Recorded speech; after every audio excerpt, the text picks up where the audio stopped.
किसान साथियों राम राम। आशा और उम्मीद करता हूं कि आप सब ठीक ठाक होंगे। साथियों, एक बहुत बड़ी खबर मैं इस वीडियो के माध्यम से आप तक पहुंचाने जा रहा हूं, और वो खबर है कि इराक ने पूरी दुनिया को झटका दे दिया है। और ये झटका इतना बड़ा झटका है कि यदि ये लंबा चला तो पूरी दुनिया में हाहाकार मचना तय है। मैं आपकी जानकारी के लिए बता दूं कि जो भी खबर मेरे पास आ रही है, मैं वीडियो के माध्यम से मोटी मोटी जानकारियां आप तक पहुंचा रहा हूं, आपको सावधान करने के लिए, आपको सचेत करने के लिए। मेरा आपको भयभीत करने का कोई इरादा नहीं है। इसलिए यदि आपको ये तमाम ठीक खबरें चाहिए, सच्चाई चाहिए, तो हमारे इस चैनल को सब्सक्राइब करके इसके साथ जुड़ें, शेयर किसानों तक जरूर करें। साथियों, हॉर्मोन्स के रास्ते जो भारत के अंदर कच्चा तेल आ रहा था, पूर्ण रूप से ब्लॉक हो चुका है। बांग्लादेश जैसे देशों ने भारत से तेल लेने की पेशकश की है।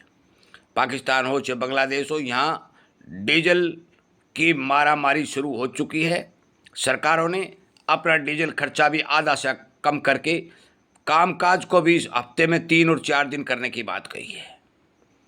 तेल का संकट संपूर्ण रूप से गहरा गया है। हमारे 40 देशों ने अपना इमरजेंसी 400 मिलियन बैरल तेल बाजार में सप्लाई करने की बात कही है। परंतु ये 400 मिलियन बैरल तेल जो सप्लाई इन देशों द्वारा किया जाएगा, रिजर्व कोटा कम किया जाएगा, इससे केवल 4 दिन का काम चल सकेगा, क्योंकि 100 मिलियन बैरल तेल प्रतिदिन की खपत दिखाई दे रही है। ऐसा 3 और 4 बार पहले भी किया गया था। ऊंट के मुंह में जीरा जैसी राहत दिखाई दी है। दुनिया के देशों में लगातार महंगाई बढ़ती जा रही है। क्रूड के दाम आसमान छू चुके हैं, और इराक के एक नेता ने तो यहाँ तक कह दिया है कि हम मरते दम तक इस रास्ते को ब्लॉक रखेंगे और क्रूड के दाम $200 तक पहुँचाने में कामयाबी हासिल करेंगे। साथियों, यदि ये क्रूड के दाम $200 तक पहुँच गए तो फिर मान के चलो कि दुनिया का कोई हिस्सा ऐसा नहीं बचेगा जो महंगाई की चपेट में नहीं आएगा। यदि क्रूड के दाम बढ़े तो फिर खाद्य वस्तुओं के दाम बढ़ेंगे। और एक और बता दूं, इसका एक और बेनिफिट और नुकसान, किसानों को तो फायदा मिलने जा रहा है। तेल के मामले में उन्हें दुविधा मिल सकती है, परंतु यदि क्रूड के दाम बढ़ते हैं तो सोयाबीन और मक्का के दाम आसमान छूने लगेंगे। उसका कारण यह है कि क्रूड के दाम बढ़ने से डीजल, पेट्रोल जो रासायनिक है, उसके भाव बढ़ेंगे, और फिर बायोडीजल की डिमांड बढ़ जाएगी, इथेनॉल की डिमांड बढ़ जाएगी। और इथेनॉल बनाने के लिए मक्का और सोयाबीन, चावल जैसी चीज़ों की पिड़ाई लगातार की जा रही है। मलेशिया जैसे देश, अमेरिका जैसे देश, भारत जैसे देश पहले भी इस पर भारी भरकम रूप से काम करना शुरू कर चुके हैं। लगातार बायोडीजल की डिमांड बढ़ती जा रही है, और यदि क्रूड के दाम और बढ़ जाते हैं तो फिर डिमांड और बढ़ेगी। यदि डिमांड बढ़ेगी तो इनके भाव आसमान छुएंगे। यदि सोयाबीन महंगी होगी, सोयाबीन का तेल महंगा होगा, तो पाम ऑयल और सरसों भी पीछे नहीं रहेंगी। मैं बता देना चाहता हूँ कि पूरी दुनिया में कोने कोने में क्रूड के भाव का असर देखा जाएगा।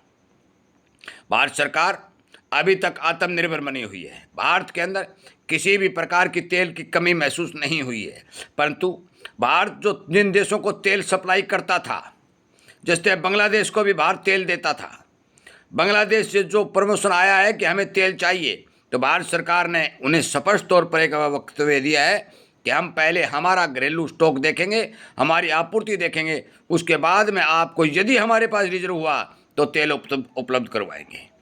भारत के कोने कोने से जो खबरें तेल के बारे में आ रही हैं वो निराधार है। भारत में तेल सुचारू रूप से मिल रहा है। बात रही गैस की। साथियों, गैस की किल्लत भारत में देखी जाने लगी है। दुनिया के और देशों में तो गैस की किल्लत पहले से भी थी। भारत में दाम तो 60 रुपये सिलेंडर बढ़े, परंतु रेस्टोरेंट, ब्याह शादियाँ, अनेक जगह जो बड़े बड़े कार्यक्रम हैं और हैं, उनमें गैस की किल्लत देखी जा रही है। और गैस की किल्लत से फर्क क्या पड़ता है कि आपको पता है कि बिना गैस के देश का कोई सिस्टम नहीं चल सकता। सरकार ने 25 दिन में जो हमारा पुराना फार्मूला था कि 25 दिन में एक सिलेंडर दिया जाएगा, उस फार्मूले पर काम करना शुरू कर दिया है, और देश के अंदर गैस की सप्लाई सुचारू रूप से चलाने का काम किया है। आगे क्या होगा, किस तरह सप्लाई बाधित रहेगी या चलेगी, युद्ध कितना लंबा चलेगा, क्या असर होने जा रहा है, ये जो भी रिपोर्ट मेरे पास आएगी मैं आपको सटीक वीडियो के माध्यम से पहुंचाने का कोशिश काम करूंगा। अभी मौके के ऊपर भारत के अंदर गैस की दिक्कत 10 और 15% देखी जा रही है। तेल की किसी प्रकार की कोई दिक्कत नहीं आ रही है। अमेरिका ने एक बहुत बड़ा फैसला लिया है जिसके तहत डीजल तेल का उत्पादन बढ़ाने की जो बात कही गई है उसके ऊपर कल एक वीडियो बना करके आपको संपूर्ण जानकारी दी जाएगी, क्योंकि उसमें भारत का हिस्सा भी शामिल है। इन्हीं बातों के साथ इस वीडियो को विराम देता हूं। उम्मीद करता हूं कि आप बिना घबराहट के आगे काम करते रहेंगे। जो भी आपको मेरे पास कोई सूचना आएगी वीडियो के माध्यम से पहुंचा दी जाएगी, आप उसके हिसाब से अपना निर्णय ले सकते हैं। मोटी मोटी बातें मैंने इस वीडियो में बताई। मौके के ऊपर पूरी दुनिया को ईरान ने झटका देते हुए तेल का संकट खड़ा कर दिया है। जय हिंद।